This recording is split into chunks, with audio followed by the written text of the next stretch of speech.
Shall we pray? Baba wetu na Mungu wetu, twaungana hapa pamoja na malaika mbinguni, pamoja na waaminio wote ulimwenguni kote, kusema wewe tu unayestahili sifa na kuabudiwa. Asante Mungu, wewe uliyeshinda kifo na mauti na ukafufuka, na siku ya leo tunamwabudu Mungu aliye hai. Tunamwabudu Yesu aliyeshinda kaburi na mauti na sasa yu hai milele. Asante kwa wema wako, asante kwa uaminifu wako. Nyakati zote Bwana umetunenea kwa neno lako, tukuinue, tukusifu na kukushukuru katika hali zote. Hata hali hizi ngumu ambazo watu wako wamejipata ndani yake, Bwana wewe bado ni Mungu. Wewe bado unaishi, wewe bado uko katika kiti cha enzi. Uinuliwe Bwana, upewe sifa, uhimidiwe leo, sasa na hata milele. Jina lako litukuzwe sana Bwana. Asante kwa wema wako, asante kwa uaminifu wako. Tunakupenda Yesu na tunakuinua kwa sababu wewe ni mwema. Na ni katika jina la Yesu Kristo aliyekufa na akafufuka siku ya tatu na sasa yuko hai milele, tunaomba na kuamini. Kila mmoja aseme amen. Amen. Amen. Thank you worship team, and thank you our dear viewer, mtazamaji wetu.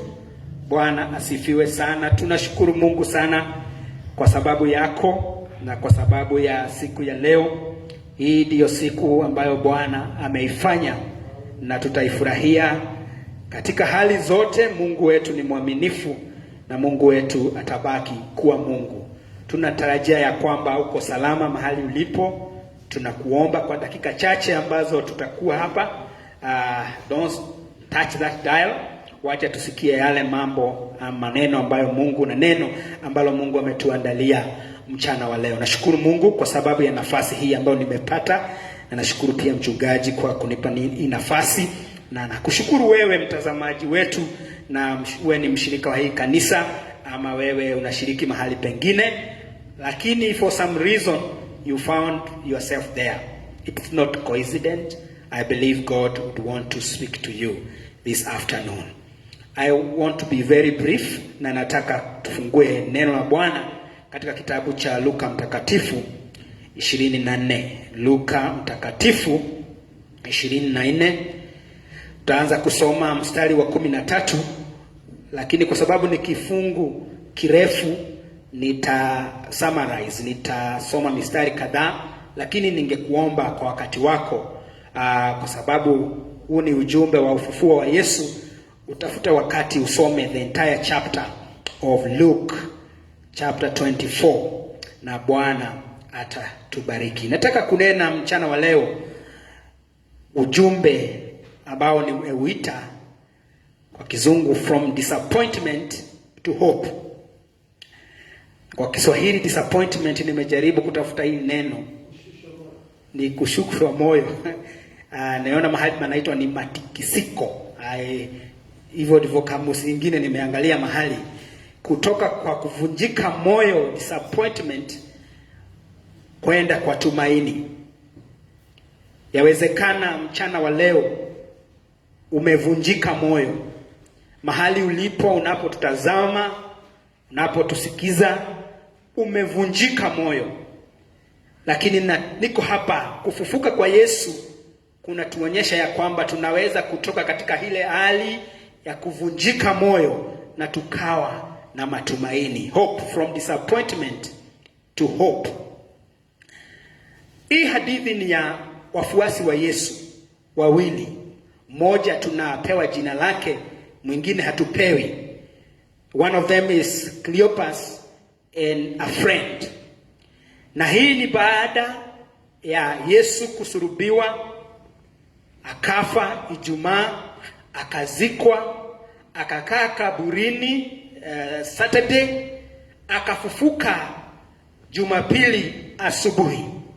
Hii scripture ambayo tunasoma it's Sunday morning. Na hawa wafuasi wawili wa Yesu, Yesu alikuwa na wafuasi wengi, isipokuwa tu wale 12. Kuna watu wengi ambao walikuwa wamemwamini Yesu, kuna wale 72, na watu wengi walimjua Yesu na wakamfuata. na Cleopas na mwenzake ni among these people that had followed Jesus.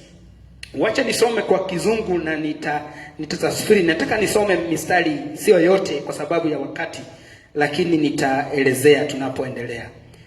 Luke 24, nianze 13. Now that same day, 2 of them were going to a village called Emmaus, about 7 miles from Jerusalem. They were talking with each other about everything that had happened.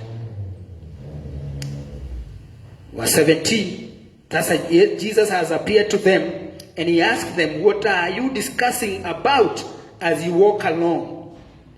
We continue, there's a conversation there, but I want to concentrate on verse 21. Na nisome kwa Kiswahili, mstari wa 21 nasema, nasi tulikuwa tukitumaini ya kuwa yeye ndiye atakaye wakomboa Israeli. Zaidi ya hayo yote, leo ni siku ya 3 tangu yalipotendeka yale mambo. Tufike hapo kwanza. Niseme ya kwamba tunapokumbuka kufufuka kwa Yesu mchana wa leo, tunakumbuka kufufuka kwa Yesu wakati dunia imejaa na kukosa tumaini. Disappointment, masikitiko yamejaa ulimwengu wote. Na najua yawezekana inanena na mmoja ambaye ako disappointed, masikitiko, kwa sababu amepoteza kazi yake, ile jambo ambalo lilikuwa mkate wa kila siku, sasa hana tena.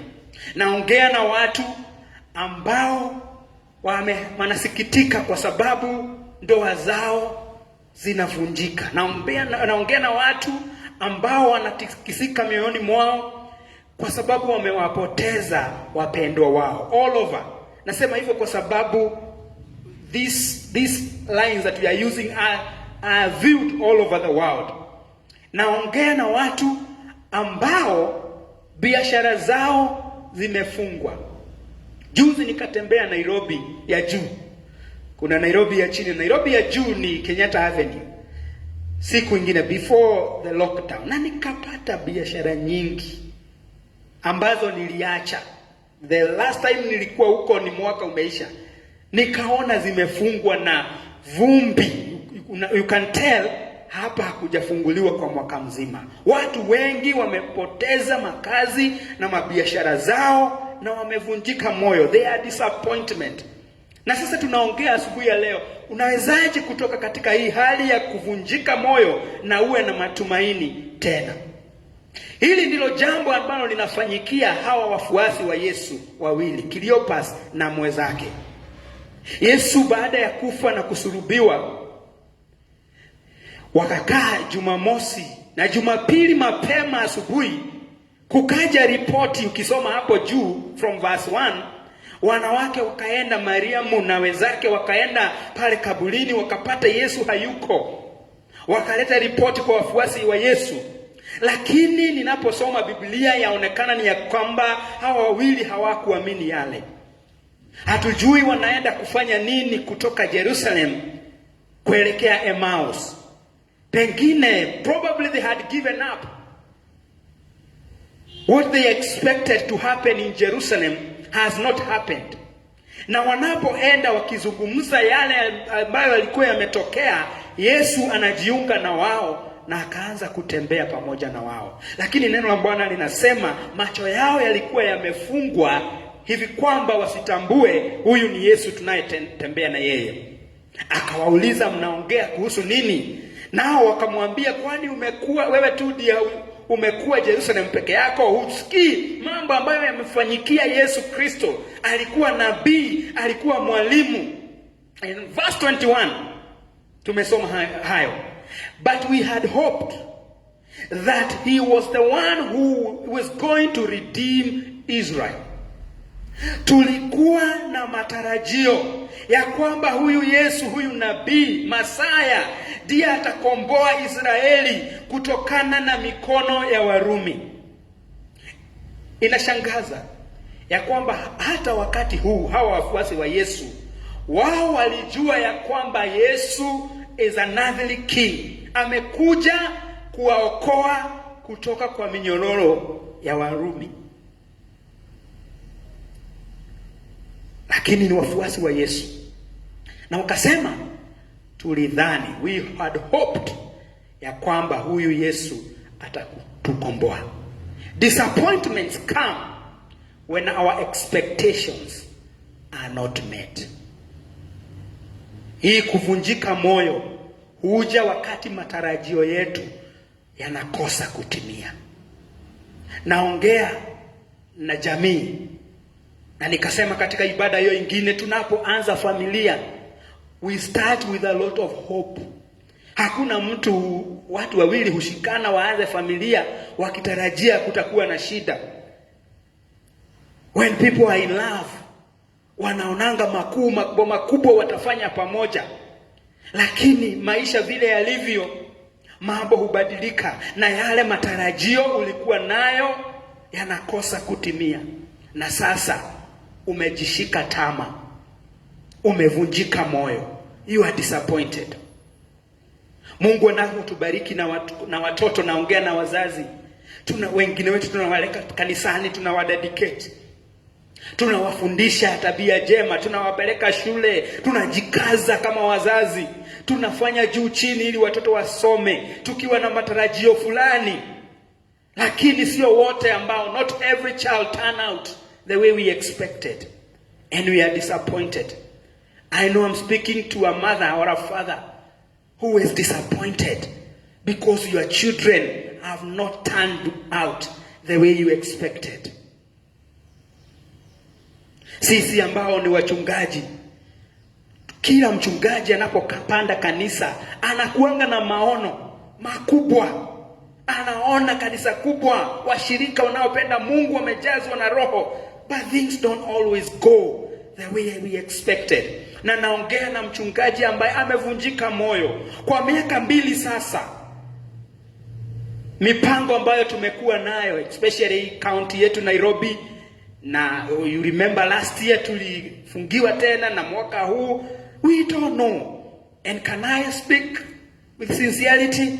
We are disappointed. Because sasa the time we thought tumeinuka tena, washirika wamerudi kanisani, watu wameanza kuokoka, departments zimeshika moto, inaonekana sasa kuna mwelekeo, programu iko ya mwaka mzima imeanza kufanyika, all of a sudden hatuwezi kutana tena. Matarajio yetu hayajatimia na tumevunjika moyo. Tunapoenda shule na tunapokuwa, especially young children, uliza watoto wanatarajia kuwa nini wanapokuwa wakubwa. They will give you their dreams.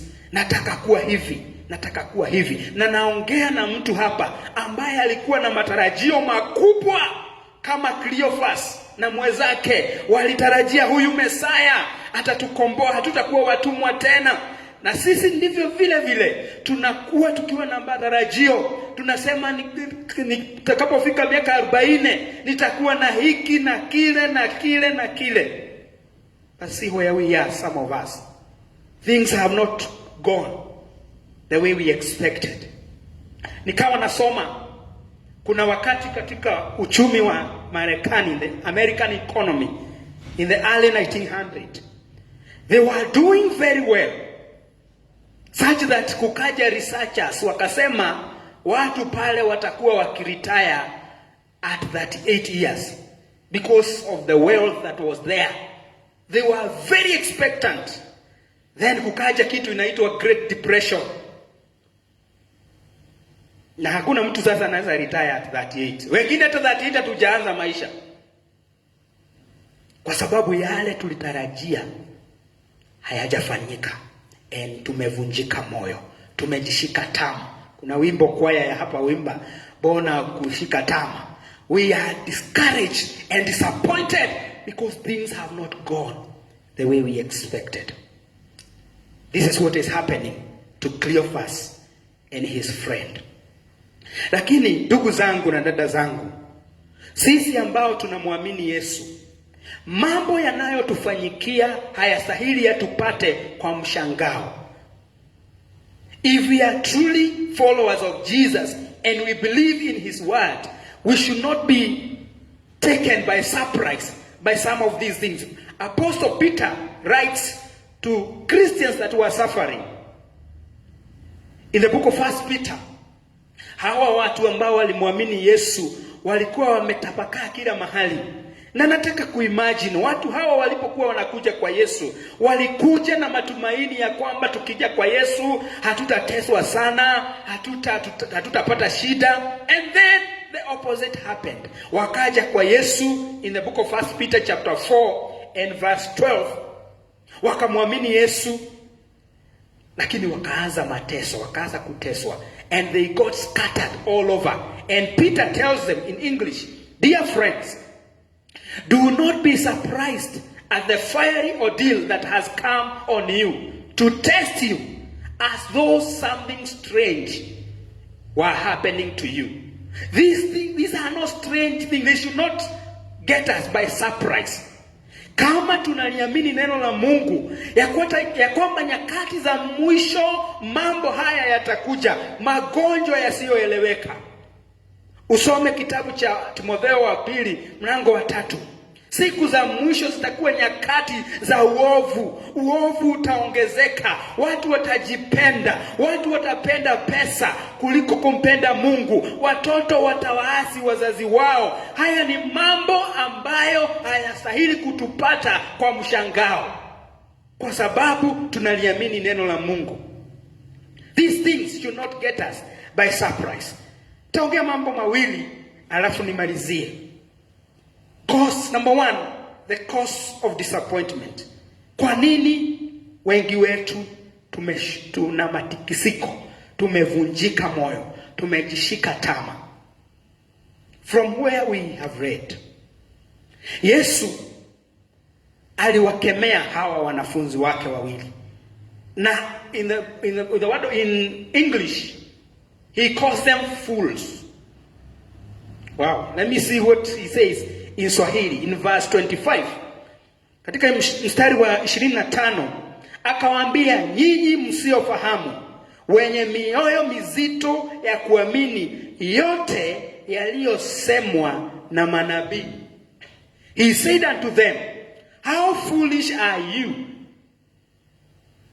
that you do not believe all that was written or was said by the prophet."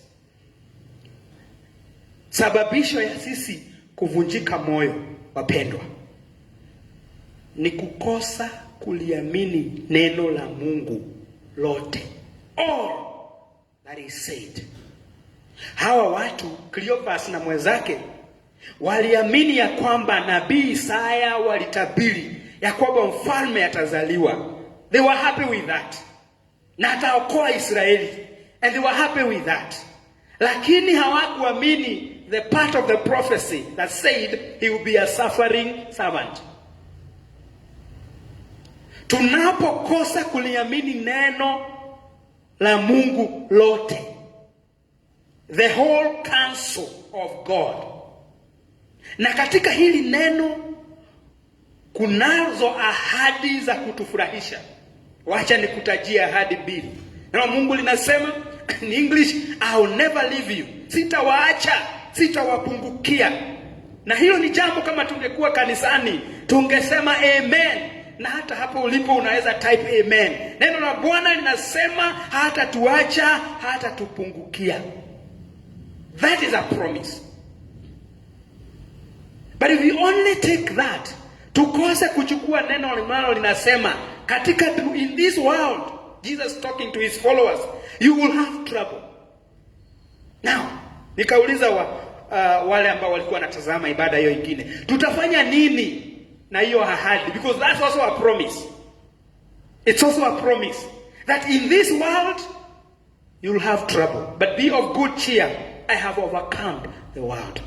Sababu ya hawa wanafunzi wa Yesu kufunjika moyo ni kwa sababu waliamini tu, they chose to just pick that which suits their hearts and ignore the rest. Na neno la Mungu lazima litimie, unabii lazima utimie.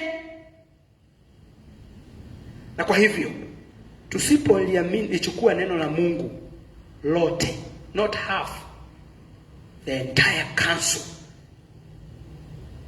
How foolish are you, he said, and slow to believe all that the prophets had said about Messiah. And likewise, vile vile, wewe na mimi tutakuwa watu wa matikisiko na kuvunjika moyo kama tutachukua tu neno ambalo linatuambia mazuri. Hawa watu hawakuamini mfalme anaweza uawa. Maybe walisema hiyo si ya Mungu. Maybe walisema prophet hakuonyeshwa na Mungu hiyo. I don't know what they said. They failed to believe the word of God in totality. Neno la Mungu linasema, Daudi akasema, nilikuwa mdogo, sasa mimi mzee, sijaona mwenye haki ameachwa na Mungu, wala watoto wake wakiombaomba. Neno la Mungu tunasema amen. Lakini neno hilo linasema siku za mwisho zitakuwa hivi, mambo yatakuwa hivi. And so tunapata kuvunjika moyo kwa sababu tuna shida. We have an issue with trusting, believing the word as it is. As it is. Some of the things you are going through, if you check in the word of God, they should not be a surprise to you. Magonjwa yale tunayopitia yanayopita, this should not be a surprise to a child of God. Haya ni mambo ambayo ni lazima yafanyike before the end comes. So number one cause of disappointment is our failure to believe the word of God in totality. So suluhisho la kuvunjika moyo ni nini? What's the cure for your disappointment and my disappointment? You can get this in what we have read. Suluhisho la kuvunjika moyo kwetu ni kuliamini neno. And don't just believing. The book of James, I believe, says even demons believe and they tremble. Is to believe and to do. If you believe the word of God, jamani, huu ni wakati wa kulijua hili neno. Na kulijua hili neno inside out, kama kuna kitu kama hiyo. Na kuliamini. Then go further. Na kulitenda. And some of these disappointments will be turned into hope. Is trusting and doing and believing the word of God in totality. Jesus implied that if Cleophas, kama huyu Cleophas na mwenzake wangekuwa wameliamini neno lote, not half of it, wangejua ya kwamba ufalme ambao Yesu alikuwa na kuja kuanzisha si ufalme wa hapa. They could not have issue with that. Lakini waliamini ya kwamba mfalme anakuja, Masia anakuja, wakawa na shida na kuamini ya kwamba atasulubishwa na atakufa. Number 2, hawa wafuasi wa Yesu, they had not believed what he said. Alisema siku ya 3 atafufuka. Na wakati wanapotembea wanasema ya kwamba kuna wanawake walikuwa wameenda wakasema hayuko amefufuka. But these people were not believing that. Utakuwa mtu wa kusikitika na kuvunjika moyo sana kama hautaliamini neno linavyosema. The heaven and the earth shall pass away, but the word of God shall remain forever. The cure for disappointment is believing the word as it is. Number 2, as I finish, the next cure for disappointment from our text is that you need the Lord to open your eyes. You need a revelation. Biblia inasema walipofika mahali walikuwa naenda, Yesu akatembea ni kana kwamba anapita. Wakamwambia ni jioni, njoo tukae na wewe. Neno la Bwana linasema akachukua mkate akaumega. Wakati alipowapea, macho yao yakafunguka, and they recognized it is the Lord. My brother, my sister, what do you need in whatever situation that has disappointed you? Katika hilo jambo ambalo linafanya ujishike tama na uwe na huzuni, what you need is the Lord to open your eyes. Is the Lord to reveal to you what is happening. Because something is happening. In the book of Daniel, I believe chapter 2, chapter 3, mfalme akawa na ndoto. Was a cruel king. Akawa na ndoto na akaita magicians waitafsiri wakashindwa. Lakini akasikia pia Danieli ana kipawa. Na akamwambia, sasa hivi nyinyi watu mumenizoea, sitawaambia ndoto. Nataka muniambie niliota nini, halafu mtafsiri. Hii ni kazi ngumu. You know it's easier ukiniambia uliota hivi, nitajaribu kutafsiri. Akasema mumenidanganya sana.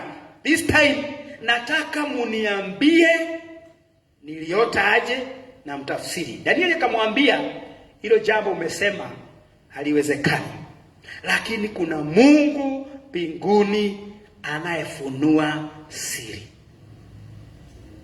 There's a God in heaven who reveals secrets.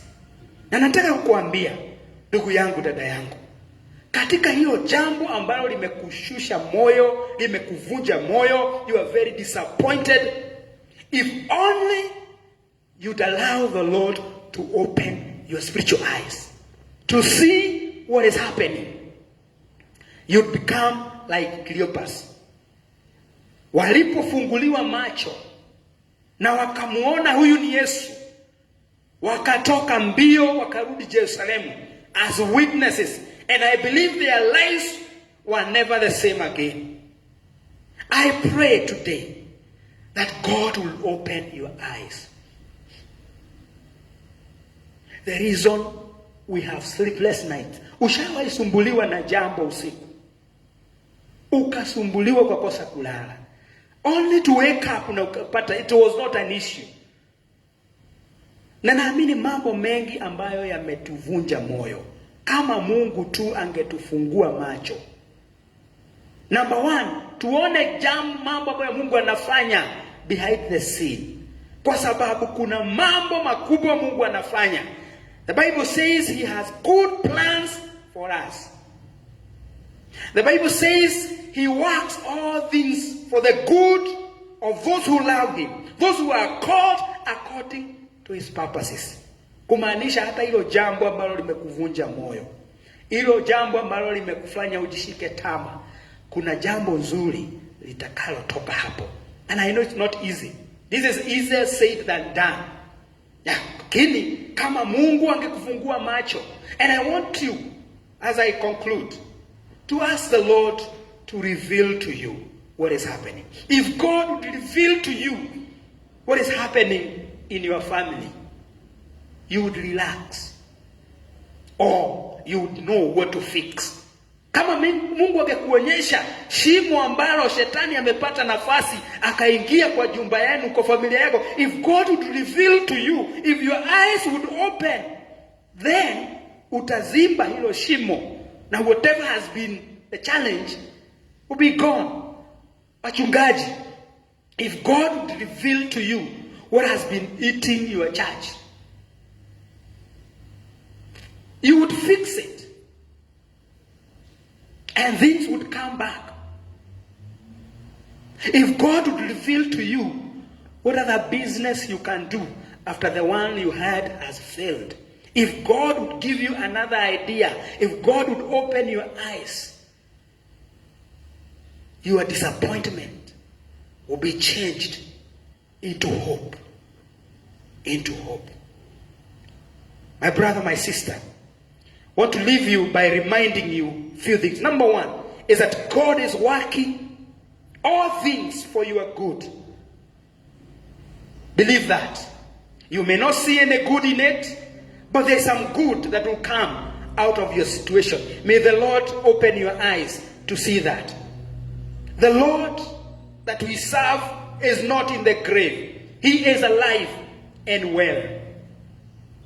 And he rose with all power in his hands. And that Jesus now dwells in you. May the Lord reveal to you how much power you carry, because you carry Jesus. Some of the things that are causing you sleepless nights and disappointments will be a thing of the past once you recognize and realize who you are and who you carry. You carry the King of Kings and the Lord of Lords. May the Lord reveal to you that he is taking care of your tomorrow. We don't know what tomorrow holds, but we know who holds tomorrow. May the Lord reveal that to you. May the Lord open your eyes to see that. Na Bwana atufungue macho, tuone vile mambo yalivyo, tukumbuke ya kwamba yeye yuaja tena. He is coming back. Anarudi tena.